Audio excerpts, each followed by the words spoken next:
আকাশবাণী কলকাতা। স্থানীয় সংবাদ পড়ছি ধৃতি সেন শর্মা। বিশেষ খবর হল, রাজ্যে করোনার পাশাপাশি সার্স, মার্স সহ আরও 4টি অসুখকে সংক্রামক রোগের তালিকাভুক্ত করা হয়েছে। কোন সরকারি কর্মী বা তার পরিবারের সদস্যরা এগুলির একটিতেও আক্রান্ত হলে তাদের কোয়ারেন্টাইন লিভে যেতে হবে। দেশে করোনা সংক্রমণ থেকে আরোগ্যের হার বেড়ে 93.5% ছাড়িয়ে গেছে। রাজ্যে ভোটার তালিকায় নাম তোলার কাজ আজ থেকে শুরু হয়েছে, চলবে 15ই ডিসেম্বর পর্যন্ত। বিধানসভা নির্বাচনে রাজ্যের স্পর্শকাতর বুথগুলিতে কেন্দ্রীয় বাহিনী মোতায়েন করতে চেয়ে মুখ্য নির্বাচনী আধিকারিক নির্বাচন কমিশনকে চিঠি দিয়েছেন। এদিকে নির্বাচনী প্রস্তুতি খতিয়ে দেখতে এখন থেকে প্রতি মাসেই অমিত শাহ অথবা জেপি নাড্ডা এরাজ্যে আসবেন। নেতাজির অন্তর্ধান রহস্যের সঠিক তথ্য দেশবাসীর সামনে আনার দাবি জানিয়ে মুখ্যমন্ত্রী আজ প্রধানমন্ত্রীকে চিঠি দিয়েছেন। গরু পাচারকাণ্ডে অভিযুক্ত বিএসএফ কমান্ডার সতীশ কুমারের 14 দিনের সিবিআই হেফাজত। করোনা সংক্রমণ এড়াতে মাস্ক পরুন, সঠিকভাবে পরুন, 2 গজ দূরে থাকুন, নিরাপদ দূরত্ব বজায় রাখুন, হাত ও মুখ পরিষ্কার পরিচ্ছন্ন রাখুন। আসছে বিস্তারিত খবরে। রাজ্যে করোনার পাশাপাশি আরও 4টি অসুখকে সংক্রামক রোগ বা ইনফেকশাস ডিজিজের তালিকাভুক্ত করা হয়েছে। নবান্নে আজ এক সরকারি বিজ্ঞপ্তিতে বলা হয়েছে, অন্য রোগগুলি হল severe acute respiratory syndrome SARS, molecular adsorbent recirculating system MERS, avian influenza বা H5N1 এবং Crimean Congo haemorrhagic fever CCHF। কোন রাজ্য সরকারি কর্মচারী বা তার পরিবারের সদস্যরা কোভিড-19 মতো এই 4টি রোগের কোনো একটিতে সংক্রমিত হলে তাদের ছুটিতে যেতে হবে এবং তা কোয়ারেন্টাইন লিভ হিসেবেই গ্রাহ্য হবে। কর্মস্থলে যাতে অন্য কেউ সংক্রমিত না হন তা ঠেকাতেই রাজ্য সরকারের এই নির্দেশিকা। 12ই মার্চ থেকে এই নির্দেশিকা প্রযোজ্য হচ্ছে বলেও সরকারি বিজ্ঞপ্তিতে উল্লেখ করা হয়েছে। সারা দেশে করোনা সংক্রমণ থেকে আরোগ্যের হার পৌঁছেছে 93.52%। গত 24 ঘন্টায় 44,000-এরও বেশি কোভিড আক্রান্ত মানুষ সুস্থ হয়ে উঠেছেন। কেন্দ্রীয় স্বাস্থ্য মন্ত্রক সূত্রে জানা গেছে, মোট সংক্রমণ মুক্তের সংখ্যা 83,35,000 ছাড়িয়েছে। দেশে বর্তমানে চিকিৎসাধীন 4,46,000 মানুষ। অন্যদিকে 24 ঘন্টায় নতুন করে 38,617 জন সংক্রমিত হয়েছেন। এদিকে একদিনে 474 জনের মৃত্যু হওয়ায় মৃতের সংখ্যা বেড়ে হয়েছে 1,30,993। মৃত্যু হার 1.47%। রাজ্য বিধানসভা নির্বাচনের আগে আজ থেকে ভোটার তালিকায় নাম তোলার প্রক্রিয়া শুরু হয়েছে, চলবে 15ই ডিসেম্বর পর্যন্ত। তার আগে প্রকাশিত হবে খসড়া ভোটার তালিকা। এদিকে বিশেষ সংশোধনী বা সামারি রিভিশনের কাজের চূড়ান্ত প্রক্রিয়া চলবে 5ই জানুয়ারি পর্যন্ত। সেই সময় ধারাবাহিকভাবে চলবে নাম তোলা ও বাদ দেওয়ার জন্য আবেদন গ্রহণ এবং শুনানি। 15ই জানুয়ারি চূড়ান্ত ভোটার তালিকা প্রকাশিত হওয়ার কথা।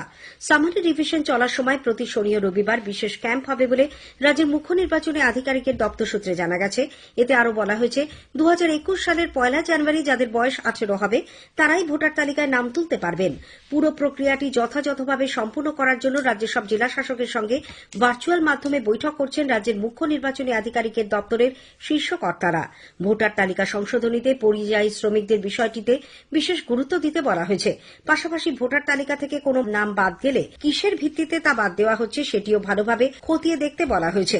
উল্লেখ্য, বিজেপি, CPIM এবং কংগ্রেস সহ বিরোধী দলগুলি এর আগে সর্বদলীয় বৈঠকে দাবি করে রাজ্যের সব বুথ লেভেল অফিসাররা নিয়ম মতো বসেন না, ফলে তালিকায় নাম তোলা এবং বাদ দেওয়ার ক্ষেত্রে নানান সমস্যা দেখা দিচ্ছে। আগামী বিধানসভা নির্বাচনে রাজ্যের স্পর্শকাতর বুথগুলিতে কেন্দ্রীয় বাহিনী মোতায়েন করতে চেয়ে মুখ্য নির্বাচনী আধিকারিক আরিজ আফতাব নির্বাচন কমিশনের কাছে চিঠি পাঠিয়েছেন।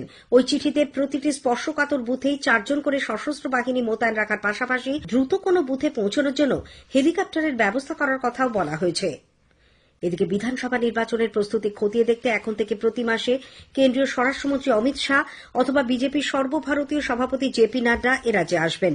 দলের রাজ্য সভাপতি দিলীপ ঘোষ আজ দিল্লিতে স্বরাষ্ট্র মন্ত্রকের স্থায়ী কমিটির বৈঠকে যোগ দিতে যাওয়ার আগে বিমানবন্দরে সাংবাদিকদের একথা জানান। তবে কবে থেকে তারা আসবেন তার দিনক্ষণ এখনো ঠিক হয়নি।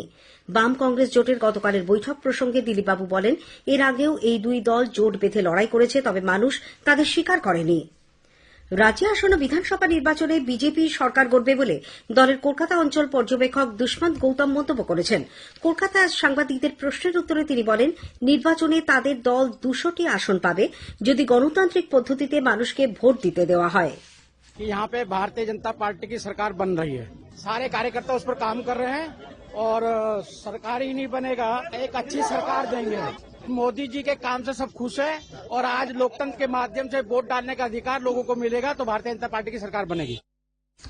রাজ্যপাল জগদীপ ধনখড় আবারও রাজ্য সরকারের সমালোচনা করেছেন।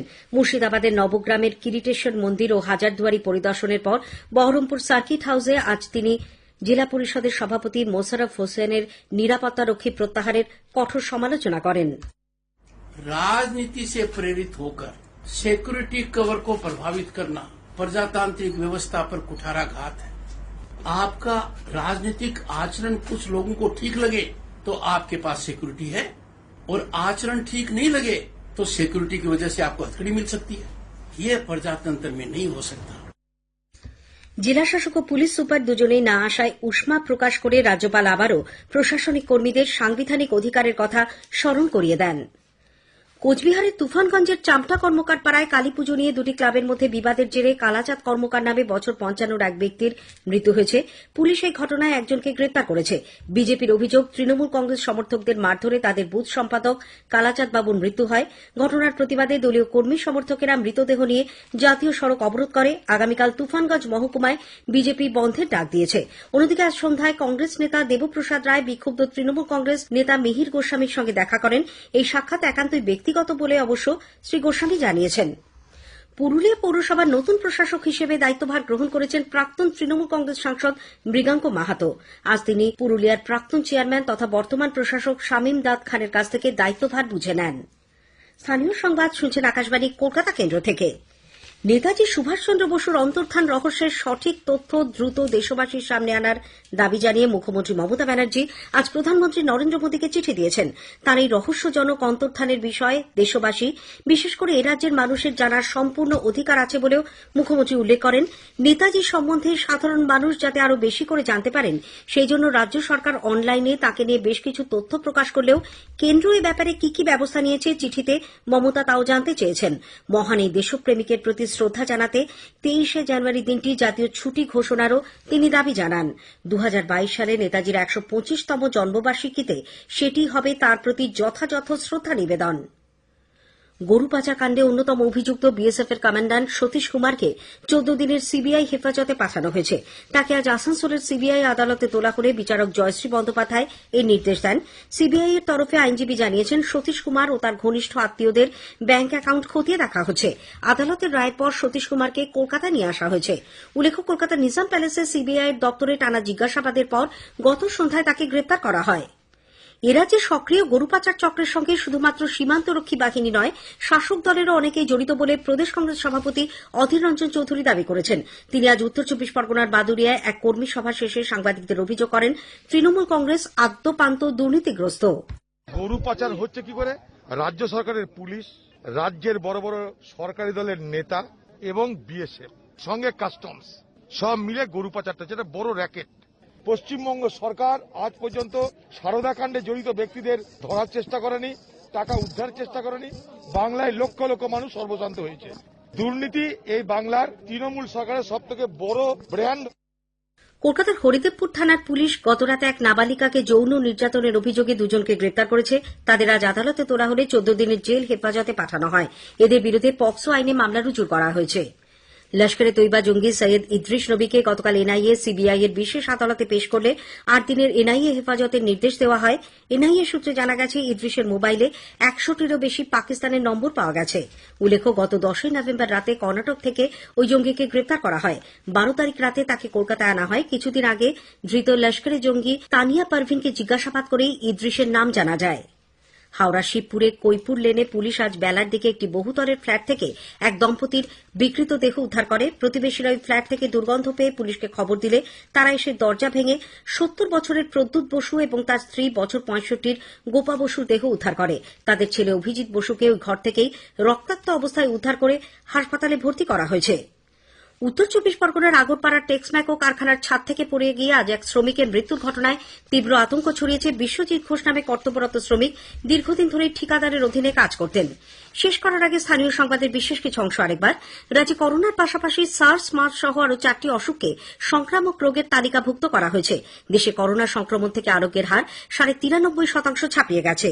স্থানীয় সংবাদ শেষ হল। পরের খবর রাত 9:30টায়।